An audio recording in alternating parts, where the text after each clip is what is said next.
What's up, ladies and gents? It's Saturday morning and we're in the showroom here getting ready to work, and it's going to be possibly a funny situation because we have one Equinox Premier and we currently have 4 sold signs in it. Now this is relatively just a joke, but there are 2 customers coming down on the same vehicle right now this morning, and it's just a matter of who buys it first. So we'll see what happens. One of the cool things about working here at Schumacher Chevrolet Livingston is the sales force, right? So, and the management team. So if you look at the sales department, we have 2 managers, we have 6 salespeople, and we've all worked together for so long that it's just, there's a lot of camaraderie. So when you find out that somebody has somebody coming in on a vehicle, well, automatically the jokes start. It starts, you know, one salesperson says he already has a deposit on it, next thing you know, there's a sold sign in it, and it just escalates from there into just, you know, the fun that we have.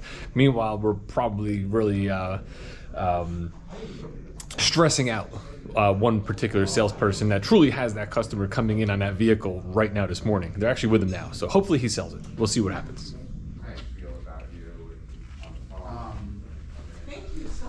I'm keeping an eye on the salesman that has the customer here. So it's like a dealership life vlog, except I don't have the customer, he does.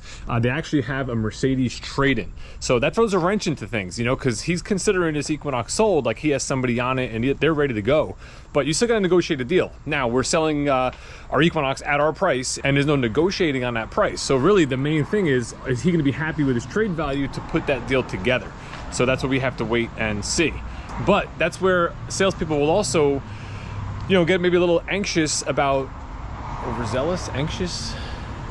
So this is a situation where a lot of times salespeople will get very optimistic that they're gonna have that car sold and they wanna make sure everyone knows it, so they put sold signs and they'll move the chip on the board in the back and like do all this sort of stuff, and then find out that they really don't have a deal because they couldn't make the client happy on their trade. So stand by, I'm gonna give you the play-by-play, and we're gonna see if Ed, Crazy Eddie Goldstein, sells this Equinox on the showroom floor. How you making out? I'm doing a dealership life video on your situation right now. Well, this deal is so convoluted because this gentleman actually inquired about this vehicle a month ago and was told it was sold. So my guess is that he contacted and it was pre-sold with an order and then got canceled for some reason. But it gets even a little stranger than that. He contacted Dave Rose, who is his real salesman at the Chevrolet in Denville, and then all of a sudden, Dave Rose told him to come and see Dave Friedman. But Dave Friedman never got it into the system or did anything about it. He wonders why he never got a call back. And here I am getting ready to spot this car because we have a Mercedes we're going to look at that I put in his trade with 14,000 miles. He owes $4,000 on it. He's looking to do a deal and he is ready to take delivery today. Thank you. Can I put that on YouTube? Yeah, you can. You can show Friedman too. Well, because it's the truth. So I have a Mercedes. So he's gonna now work on his Mercedes trade-in and see if they can make these numbers work. Sounds like the guy's ready to go. Yeah. All right, cool. While Eddie's working his deal and doing his trade appraisal, let's talk about some of the things that have been happening in the last week. One being, or last 2 weeks, one being the reveal of the all-new, first ever 2024 Chevrolet Blazer EV. This thing looks phenomenal to me. I mean, it's bold styling, it's athletic looking. You know, you're gonna have an array of different models. You know, obviously the highlight of that being the SS. And I'm just truly excited to learn more about it as we get more information, and I can't wait to see it and drive it, obviously, and all that sort of stuff. And I wanted to say real quick, General Motors, what they seem to be doing is they're pushing hard towards EV, right? But they're still making internal combustion engine vehicles. So there'll be a time when you'll have an Equinox gas or an Equinox EV. You'll have a Blazer gas or a Blazer EV. So you'll have the choice to go with either one and have that option, which is really gonna be nice because as you start driving these electrics and as you can start seeing how you can fit them into your household, I believe you're gonna love it. I believe it's gonna be very beneficial to the family. And again, if you're a family that has more than one car, you can have one gas, you can have one electric. You know, you can ease your way into this process. But let's talk a little bit about the Blazer EV. Obviously, you're gonna have a couple different trims. It looks like they're starting out with the 1LT. Front wheel drive, it'll have a 247 mile range. Starting price is gonna be about $47,595.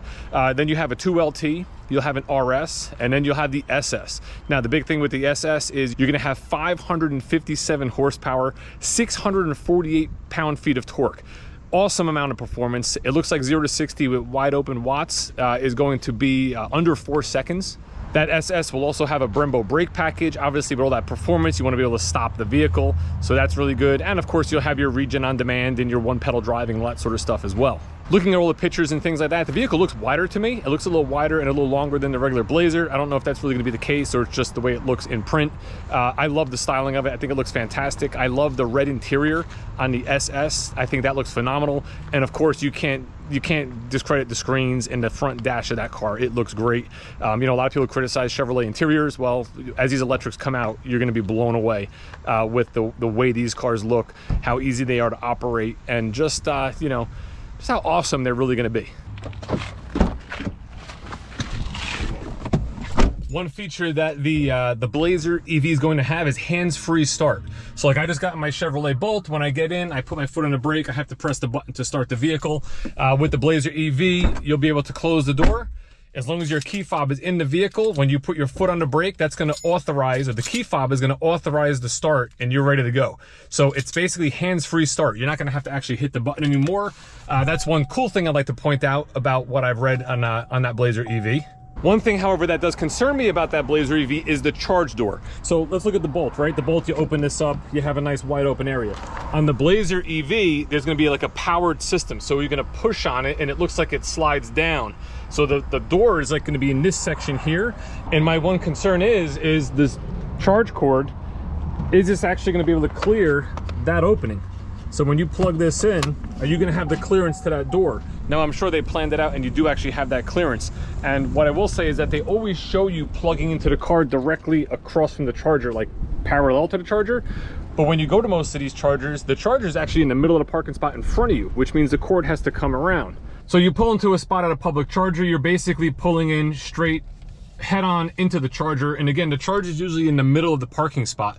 So you have to move that cord to either the left or the right of the vehicle, depending on where your charge location is. So now let's take the charge cord and plug it in. And again, this is sort of a bad example because I got a long cord on this particular charger. But what I've noticed at these public DC fast chargers is these cords, I mean, they're thick.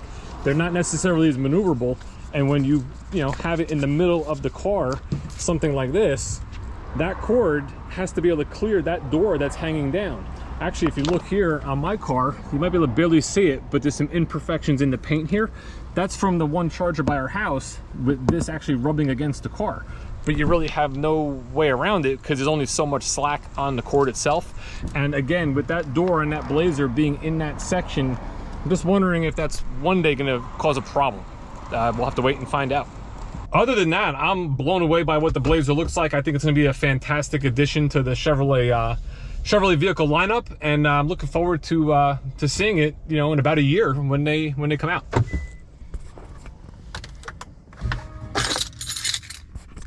If it has hands-free start, I wonder how you turn it off.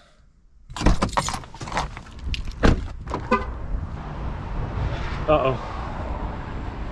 Eddie's with his client there. They're in their Mercedes. Looks like they're getting ready to go home. I'm wondering if he was able to make that deal. I don't exactly know what's going on right there with Ed right now, but what that actually is called is the gate. So basically, when you have a client and you're negotiating a deal and you're going back and forth and the customer decides not to buy the vehicle, you want to get that last touch to the customer, that last attempt, right? The best place to do that is actually outside the dealership. When customers are inside and if they're in that heated negotiation. Oh, never mind. I'm thinking that was Ed with his customer. That's actually Ed with our GM. They're just doing a trade appraisal. So they're still working on this. There may still be a deal here. But getting back to the other thing, what would happen is the customer would be leaving. You always approach the customer one last time outside and just, ask them, listen, you're interested in the vehicle. I understand you're not exactly happy with the deal, but you're here. Is there anything at all? Could we meet somewhere? In normal times when you're negotiating, you try to meet someone in the middle or something like that. And the reason to do it outside is because when the customer's inside, their gloves are up, they're tense. It's a more tense environment in some cases. I mean, here it's pretty relaxed. But when you go outside, you tend to relax immediately, and you just the weight's lifted off your shoulders, and you're out of the dealership. So I don't know. It must be something psychological that basically has you calmed down or at ease. And then maybe you can think a little bit, in a different manner. So it's probably more of a benefit to the dealership to do it outside. It's a tactic that I learned years and years and years and years ago. I don't use it all that often. You know, it really depends on the situation, but it does work. And you know, you can have just a real conversation with a client outside as they're ready to leave, and sometimes you can bring them back in and you can put that deal together. Oh, yes. He had oil change done in Morristown. He said it only does a couple thousand miles a year. So he said, but it was done in Morristown. It'll be done. I don't know if we can get a receipt from Morristown. Yeah. I'm going to give you the quick update here because Ed's running around like a madman. He's busy. The Equinox is sold. It's getting delivered right now, spot delivery. So I actually have to have another Equinox cleaned up. We had that put on the showroom floor because GM is actually having, for the Northeast region, a Equinox walk-around video contest. So I'm going to come up here Sunday to actually have the place to myself and film that video to submit for my entry for that contest. So now I'm going to have a second Equinox or a new Equinox cleaned. I'll have it on the showroom floor ready for me to go on Sunday because this one, like I said, is sold and it's going to be backed out of the showroom in a couple minutes. Drew, also busy, sold a Trail Boss, a custom Trail Boss. So that's being detailed right now. That's another spot delivery. And we also have Jackie right now working on a Trax deal with a customer who's looking for a car for his son. So I don't know if that'll be anything, but they're looking into that. So we're actually decently busy today. The only people I talked to was folks that came in that wanted to test drive a Trailblazer for their daughter. Unfortunately, we're sold out of Trailblazers. So what we can really do is take information down and hopefully if we get one in, give them a call. If they're still in the market, they can come down, test drive it and check it out. But relatively busy Saturday, even in the times that we're currently in. We've had some customers in here. So far, so good.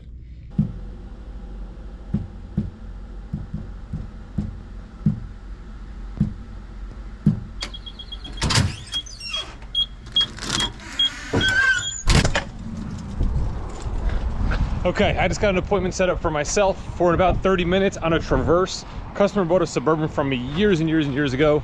They're not thinking a Suburban or Tahoe is what they would need. The Traverse might be big enough. Congrats, Ed, on your sale. Thank you. And we have two Traverses here. So we have a blue LS model, which is very basic as far as trim. And then we have this one here, which is a LT. Looks like it's an LT. Is this cloth or leather? This is cloth. So there's a 1LT cloth. This is actually a 2023 model Traverse. And those are the only two we have. But at least we have two that he can come in, see the size, test drive, check out. And then if they decide they want to move forward, with one of these, we can go forward. If they want to order something, we can order something. Or if we have something inbound, we can check that out as well. So I'm not going to focus on filming for the next little bit. I'm going to see if I can sell a car, which is my primary reason for being here. And then maybe I'll come back and close out the day with you and also tell you something really cool that happened in New Jersey last week.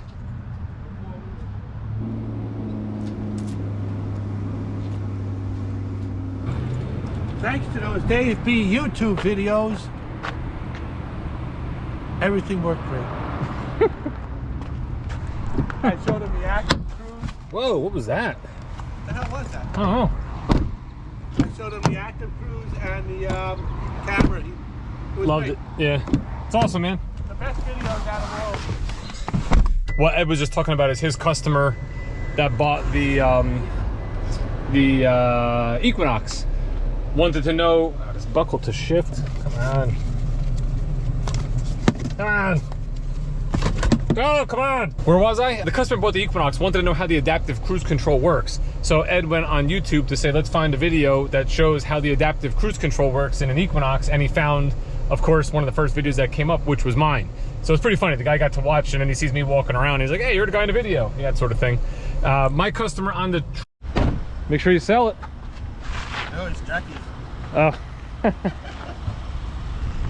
My customer that came in, my appointment to look at the Traverse, felt a little small. They're used to a Suburban. They liked it. However, they don't like the fact that it has cloth. They want leather. They want more equipment.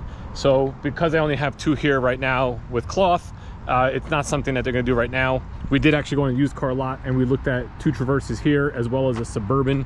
Suburban's got 65,000 miles on it, so too much mileage. They really don't care for that. So right now I just don't have anything to offer them. And then when you start talking about like pricing and lease rates and things like that, and everything being elevated the way it is, you know, they're in a car that they've had for the last, 7-8 years, that they bought from me.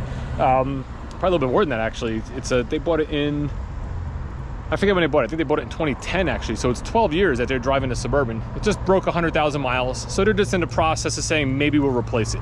And they're realizing that maybe right now is not the best time. they just hold out a little bit longer, you know, maybe another 6 months, 8 months, a year, maybe things will get, you know, back to what we knew was normal in the past. Anyway, hope you enjoyed this video. Thank you for watching. If you did enjoy it, please give it a thumbs up. If you're not subscribed, of course, subscribe, and I will see you in the next video.